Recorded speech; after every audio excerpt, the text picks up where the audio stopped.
So let me start from the beginning. Thank you for spending your lunch with me today, and I'm going to try to get through as much as I had planned. My name is Donna Veens. I'm the Dean of Undergrad Studies and the Program Chair here at NECB. This is the first series of the Lunch and Earns on Excel offered by NECB. If you have experience with Excel, this session might be a bit slow for you, but each session will be more advanced. We need to start at the beginning so everybody's on board. Excel is actually one of the most used and most avoided programs in the Microsoft Office suite.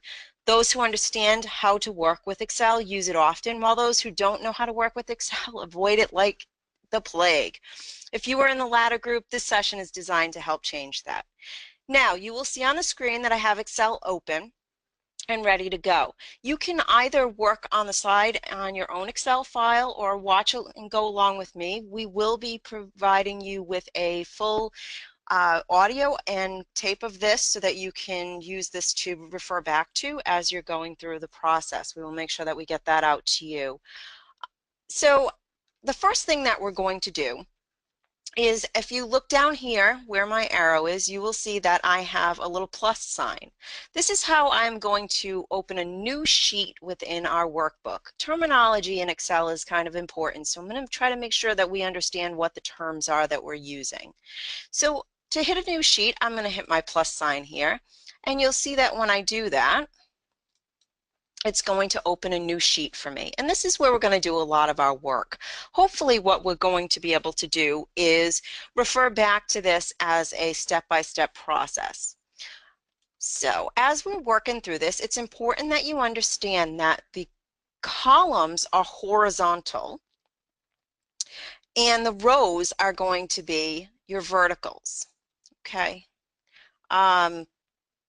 So let's start with going in our A1, and we're going to start by, let's say we've been asked by Cookie Monsters to give them a spreadsheet of information. So I'm going to start here in A1. I'm just going to click in this box, and you want to use your arrow keys if you're using your keyboard, or you can use your mouse and just click among the different cells by using the mouse. So when I click in here, I'm going to type up Cookie Monsters. And we're going to say that we're going to need to figure out what the cost has been, or what their sales have been for the last 3 months.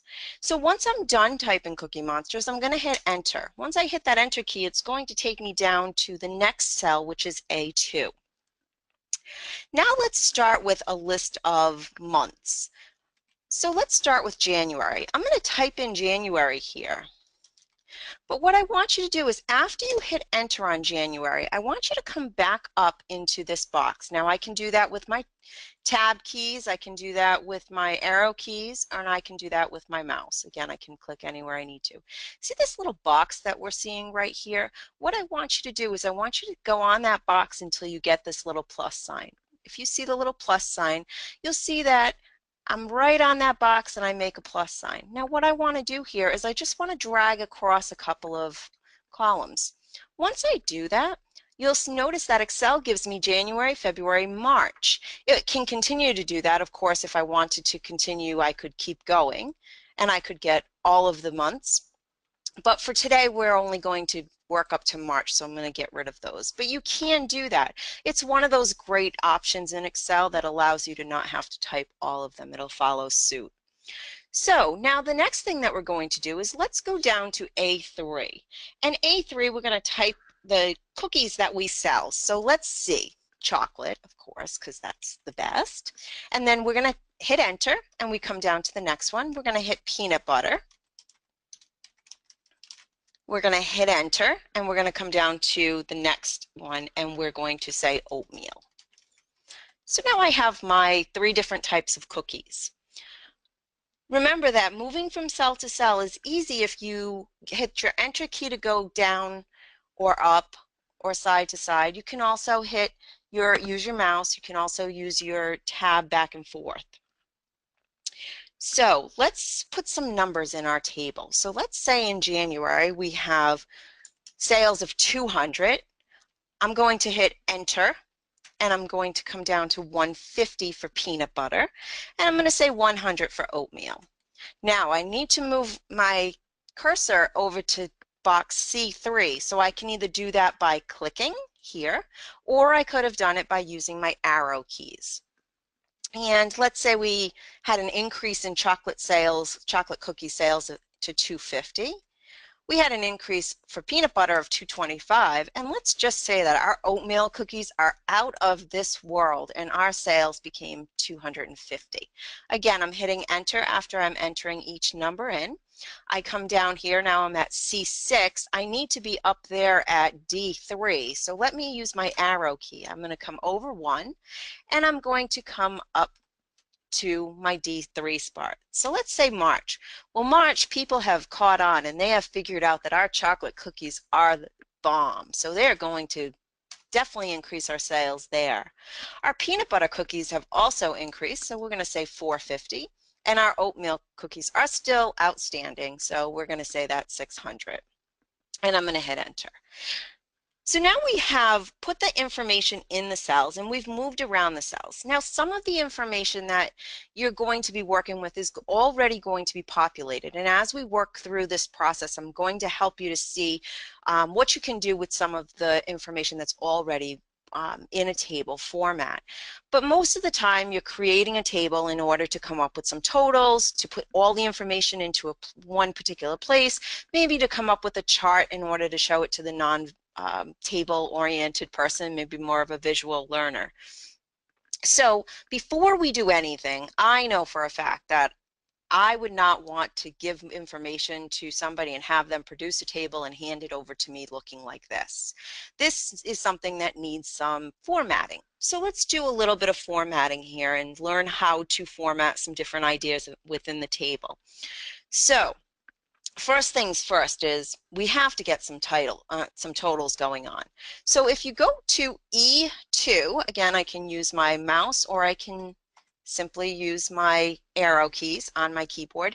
And just to make sure that everyone is clear, I know I'm sharing my screen with you right now, so I am going to just show you something really quickly here. This is a keyboard, which I'm sure you all are looking at in front of you and wondering, why am I showing you this? I just want you to understand these are your arrow keys, and a little later we're going to talk about some more of the keys that you might, and I'm going to talk about what we call the CTRL key. That's going to be over here somewhere. It switches depending upon your keyboard, but make sure that you're understanding where those keys are, because right now those are probably the most important that we're going to be looking at. So let me just get back out of here. Okay, so now let's go back into that E2 column and we're going to type total here.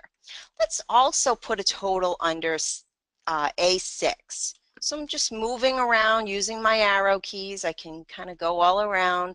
Some people are keyboard people, some people are absolutely mouse people. You can be both when you're using Excel. It actually is a very easy to use program. But now what we need to do is we want to figure out some totals. So what I'd like you to do is I'd like you to come over to totals, and let's just start at B6, and we're going to highlight. Now I can highlight all the way across simply by holding down this shift key or the CTRL key, and I can move my mouse or I can move my keys using the arrows. I can also highlight both if I wanted to, just by highlighting with the mouse and then CTRL highlighting across here. So I'm able to get all of the information, but let's take it down one step so that we can make sure that everybody's with us and understands. What I want to do now is I want to highlight these three items. So I want to highlight E3, E4, and E5.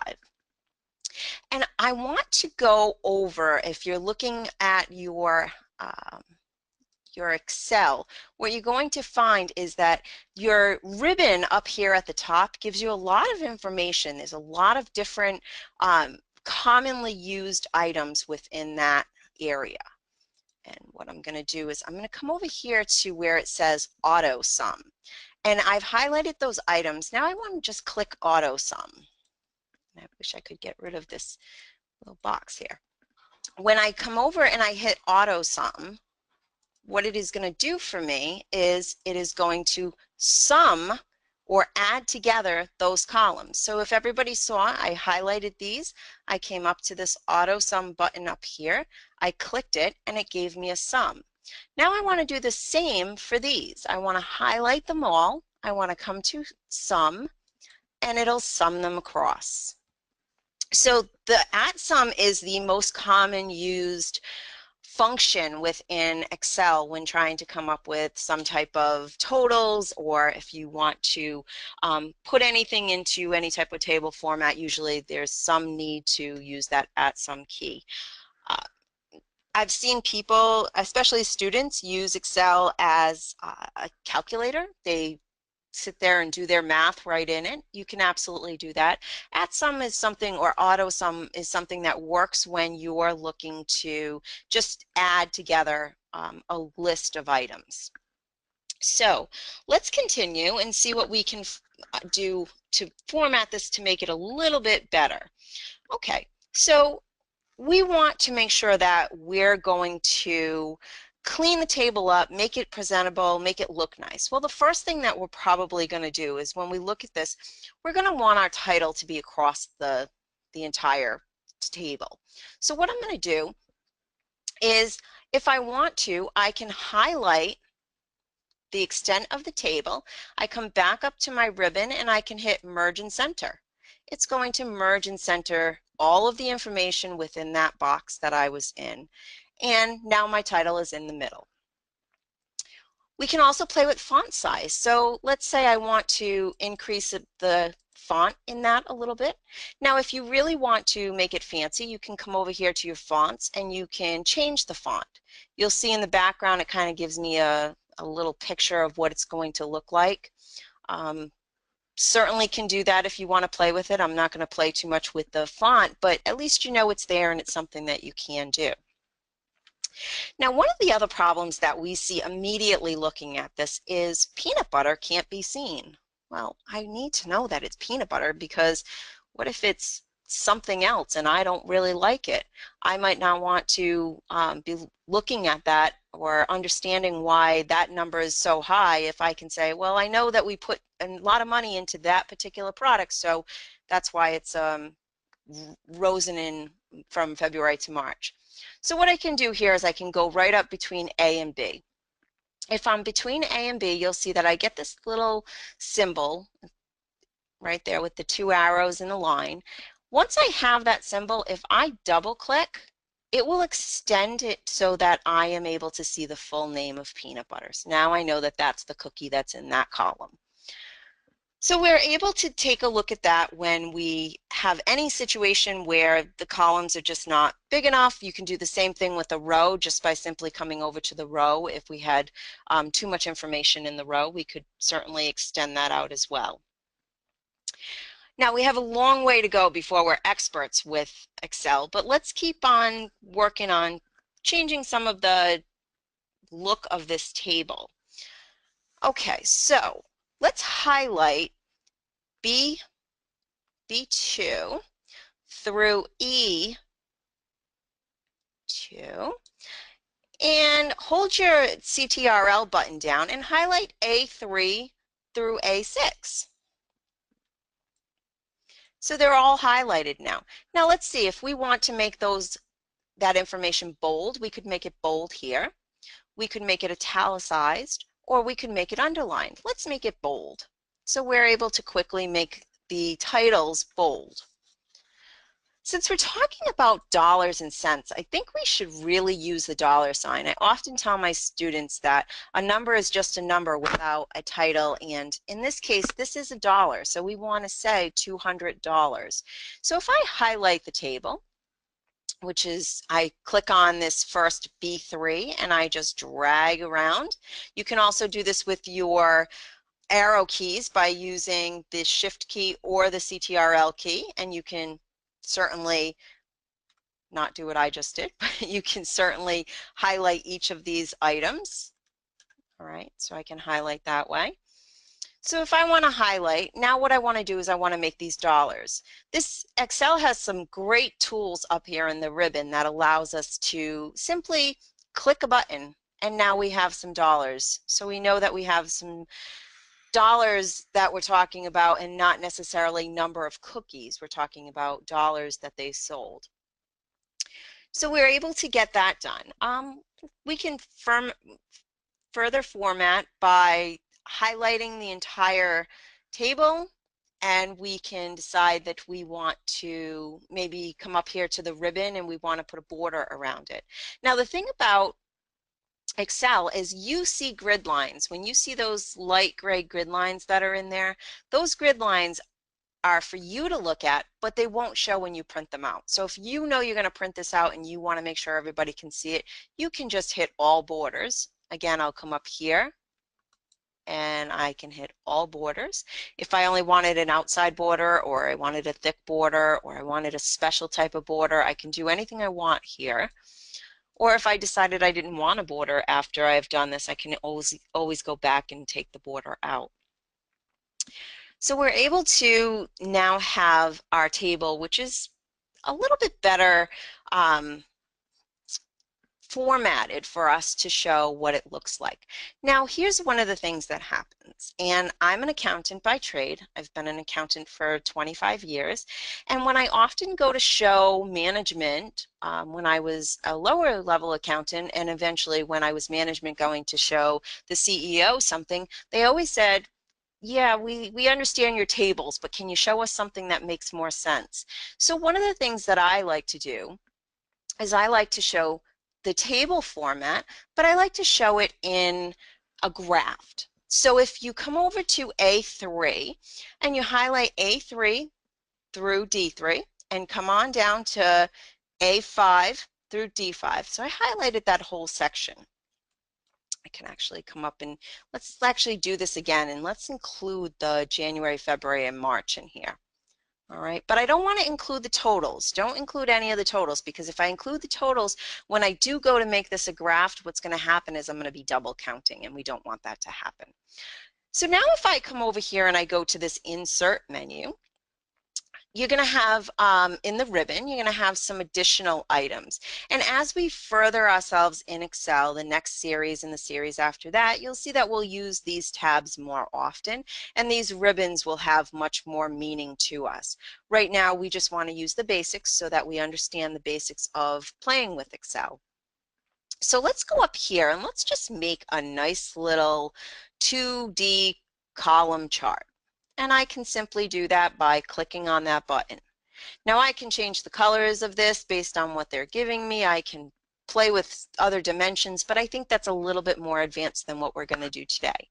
One of the other things I could do is I can take this, and once I have this little 4 arrow, as you'll see with my cursor here, I can move the table right over here so that it goes underneath. And I'm able to click off of that, and I have now my table information as well as the chart information. If I want to change the chart, I can certainly click right in here, and I could change the chart to call this the Cookie Monster. Okay, or I could call it sales, whatever it happens to be that's equivalent there. And this is showing me what January, February, March is, and it shows me the different colors.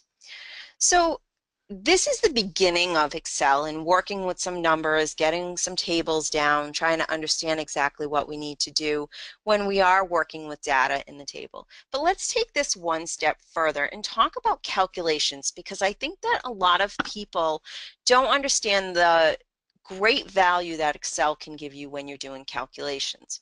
So let's go down here to the bottom and click on our new sheet again. All right, and now when we're talking about our next sheet, what I want to do is I want to give you just the basics to start with. So let's start with calculations. We'll tab that so we know exactly what we're doing. Now, there are a couple different types of calculations that we're going to work with today. The first one is addition. Enter. Subtraction. Again, I'm going to hit enter. Multiplication. Enter. And division. So those are the basics. just so that we're consistent, let's come up here between A and B and let's spread it out there so that we can see the full multiplication. Now across the top in B2, let's just put some information in here. This has no bearing on anything other than to show you how the different formulas are going to work. So let's call this amount and move over, and we're going to call this item, and then we're going to call it total. Okay, so let's start with addition. Let's say that we have the amount is 10, the item's 5. Okay, so in the total box, what we want to do is we want to add these two. Obviously, they're small numbers. You could probably add them yourself without even using a calculator. But let's just say we're going to make these complicated numbers eventually. So anytime you want to do any type of equation in Excel, the first thing that you have to do is hit the equal sign. Equals is like turning your calculator on. It's essentially telling Excel, hey, turn on, I want you to do some work here. So I'm going to hit the equal sign. Now, what I can do is I can click on B3. I'm going to click the addition button, and I'm going to hit C3. Now this is telling me, and you can see that up here in this column as well, it's telling me that I want to know what B3 plus C3 is. Well, when I hit enter, it's going to tell me that it's 15. This is the beginning of figuring out how to work with some of the equations. Let's try a subtraction one. So let's say we have 20 as the amount, item is 10, and I want to subtract. Again, first step is I'm going to tell Excel, hey, turn on, I want you to do something by hitting the equal sign. Now I can either click by using my mouse, or I can move my arrow keys and go 20 minus 10. In a fancy world, we would put between columns B and C, we could put the plus sign, the minus sign, the multiplication sign, and the division sign, but I wanted to keep it kind of simple just to start with, as we just want to understand how to work with these different items. So multiplication, let's say we have 30 and we have an item of 5, and we're going to do equals B5 multiplied. Now multiplied is that star symbol. That's what universally it means is the multiplication. And I'm going to say multiplied by C5, and I get 150. Finally, let's use division. Say we have 50 and we have 2, and we're going to say equals, hey Excel, I want you to do something, 50. Now the divide is the line key, as I'm sure you know, that's on the calculator portion if you have a full keyboard. And we're going to say C6. Now, this is all wonderful and great, and we have come up with some numbers here, but what happens if all of a sudden you go to your boss and he says, well, why are you multiplying 30? That's not the amount that it is. It's supposed to be 50. Well, we had 30 and we multiplied that by 5 and we came out with 150. But now our boss wants us to change this to 50. If we make the change, watch quickly, I'm going to go 50, it's going to take and change our n number, because now it's going to be 50 times 5. That's one of the reasons why I do not suggest that anybody ever go in and say, you know, for example, equals 50 times 5. Because yes, I'm going to get the same answer, but if I have to change a number in a cell, it's not going to do what I need it to do. The greatest thing about Excel is that it makes it easier for you to do the work that you need to do. A lot of people don't understand that when you're putting a very large amount of numbers into a spreadsheet, sometimes it can get very complicated. And those numbers can become almost not important when you're starting to format and play with it, but in the end, the numbers are usually the most important thing. Maybe that's just the accountant speaking in me. So what I would like to do now is I'd like to take a couple of minutes and open up a very complex spreadsheet. I don't want you to panic though, so please just take a breath. I hope you're enjoying your lunch as we're going through this. I'm not asking you to have this complex spreadsheet in front of you. I did not provide it as it's simply a download. I downloaded information, but I want to play with a couple of the things that we just talked about, and I want to do it in the format that's pretty complex, and I want to show you something else. So this is the 2014 990 information for not-for-profits in the state of Massachusetts. It is a very complex file, as you'll see. In addition to having many, many, many, many, many columns, we go all the way to JD, it is also very lengthy. There are over 7,000 rows. So I'm not asking you to do much with this. I just want to kind of show you a couple of little things here. The first thing is I can't see the name. And usually when I get a spreadsheet in front of me, the first thing I do is I come up here to where the name is. I make sure that I have my little, I'm in between B and C because that's where the name is, and I just double click. And now I can see the name of all of these organizations. Same thing with address. I need to see the address. Here we go. Now we're able to see some information. Now, a couple of other important things that I want to show you is if I decided to scroll all the way over to some place where it's going to give me some financial information. So this is my first financial information. And I say, you know, I'm not really that concerned about all of the individual. I just want to know in total what this line item is for this particular Massachusetts not-for-profit organization, and I really just want a total. I can scroll all the way down 7,000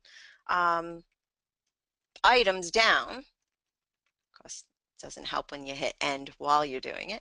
And all I want to do is I want a total. Well, remember I told you that that auto sum will total everything that is attached to that item? I could highlight it, or I can just hit auto sum. And the auto sum is now going to highlight everything above it. And I'm going to be able to, of course, that's my fault for clicking on the buttons. I'm going to be able to say, okay, I want all of these items, or I could have highlighted from the beginning, or I could hit the top box and the bottom box, and I can have it all highlighted. I'm just highlighting so I can show you the incredible amount of items that are in this particular file. As you see, I'm coming up to the top, and all I really want to know is what's the total. So I'm going to hit enter, and it's going to give me the total.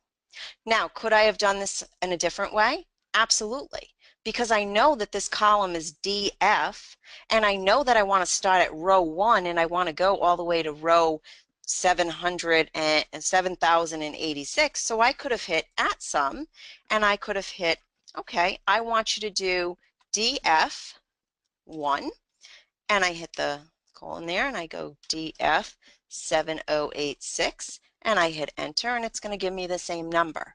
So you can use your keyboard to type information in if you choose to. The great thing about this is now I know that this is dollars and I really want to know exactly how much it is. I can hit the dollar sign and it will show me.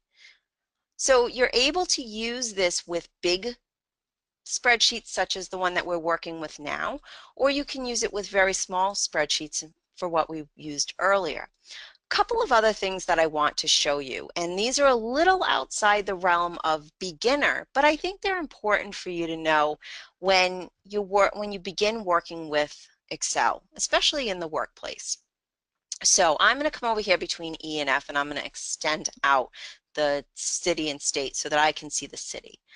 I'm going to come over and I'm going to be at E1, and I've decided that what I would like to do is I would like to only look at the places in Cambridge.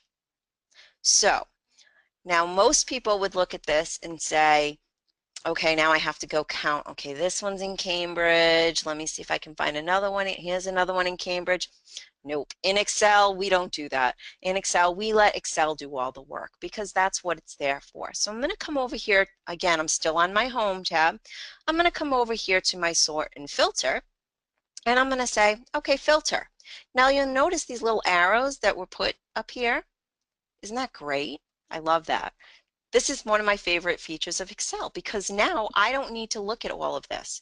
What I can look at is I come down here and I say, I don't want you to select all. I'm going to take that off. And I'm going to scroll down and I'm going to say, you know what? I really just want to see Cambridge. So let's see. I'm going to come over here. I'm going to say Cambridge. You know what? Did you just see that? There might be something in there. Somebody might have spelled Cambridge wrong. So let's make sure we have both of those. And it's going to make sure that it gives us both. Okay? And I'm going to go down and just verify that both are checked. And then I'm going to hit OK. And watch what happens. Only Cambridge is shown. So now I'm able to look at just the Cambridge ones. And again, there's a lot of not-for-profits in Cambridge, aren't there? So this will help me. But what happens if I say, listen, I'm thrilled that you can show me just the Cambridge ones, but I really don't care. What I really need to know is the NTE category of these. So just Cambridge with an NTEE category, or what they actually do. I need only to see the education ones. So I'm going to come over here and I'm going to say, okay, well, filter to just education. And I hit okay. And now I'm just seeing education, Cambridge and education. And you may come to me and you say, well, that's great. That's a really good amount of information and I can probably work with that. I can get totals from this. I can make mail merges with this. There's a lot of things that I may be able to do just using the information with Cambridge in here. I can further look at any item that has more than one number or text box in its row and column, and I can further sort this if I'd like to. I'm also able to sort if I wanted to look at the entire thing, and I want to come up here, so I just clicked on that box way up there and I highlighted, and I just want to say I want to custom sort it, and I want to custom sort it based on the name. And now it will put it in alphabetical order for me. So now I have just Cambridge, just education, and in alphabetical order. That makes working with these numbers a little bit easier when they're so big. And sometimes we get to a point where the numbers are so big that, or the number of columns and rows that we have, it's almost overwhelming. What I hope that you're seeing from this is that we can scurry down our data in order to be able to work with it. As we go further into these Excel courses or lunch and learns, what I'm hoping that you're going to find is that these little tricks are going to help you as you work. And when somebody says to you, hey, can you figure out how many not-for-profits are in Cambridge under the education, you're easily going to know, okay, give me the information and I can certainly pull this down. The information that I'm showing you here is certainly not anything that you can't find out there online. It is publicly available. I just find that when you get information from the IRS or from one of the charity places, you can use all of this information to work with. So we may work with this as we go further because there's a lot of places that we're not using any numbers. But don't worry, as we go through, we will certainly take it one step at a time. Now I realize that we had a little bit of a quick problem at the beginning there, so I'm hoping that everybody was able to get on board, and I hope that you will join us the next time as we go through it. Using Excel Better will be on October 25th, where we will further explore Excel and start to use it in some business manners. And then beyond the basics, we'll start to really look at pivot tables, working with some of the formulas within tables, and doing some of the more advanced stuff. So I hope to see you at our next session, and please don't hesitate to put your questions in the chat box or ask your questions, and we will get you some answers back. Have a wonderful rest of your lunch, and I will hopefully see you the next time through.